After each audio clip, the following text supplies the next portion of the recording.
Verse 42 says, and he brought him to Jesus. Okay, that's him bringing him to church in relation to today. He brought him to Jesus, and when Jesus beheld him, he said, thou art Simon, the son of Jonah.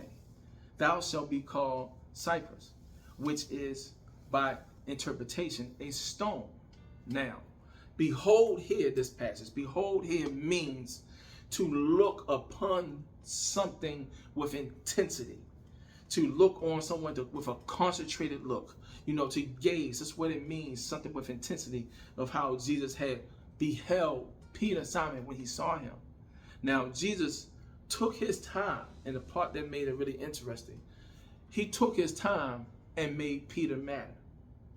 He took his time and made Peter matter. When you gaze and when you behold someone, you pause and you really focus in on that individual who you're talking to or who you just met, because you engage. So that shows that that person mattered for that moment. So when Jesus took that time, he basically was saying that to Peter, that you matter. And that's why he took this time. Because number one, Jesus knew Peter just like us. He knew Peter before they had met. He'd been knew Peter before Peter met him. Just like us today. Before we come to Christ, he already know who we are. Amen. He already know who we are. Now, when Jesus said, thou shalt be called, this is reference to the future. This is reference to the future. When we first come to Christ, he do not prefer us as the now. He actually refer us to what we will become. Not where we are now, but when we first come to Christ, he view us about where we're going to go, who we're going to become, who we're going to eventually become, who we're going to become in him. So he's not worrying about the now. Yes, you came and you gave the life, but when Christ look at you, when you come over to him, he's not looking at the Barry Bonds of now. He's looking at the Barry Bonds in the future.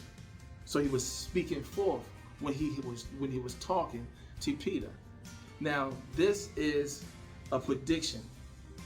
Basically, just saying that it was more of a situation where Peter, who at that time, he was converted from someone who was self-centered, very defensive, very overbearing.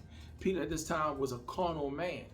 So Jesus didn't judge him and say, Peter, you gotta get it together. He know that Peter gotta get it together. This is why he met. This is why he had came to Jesus. He know that he had to get it together.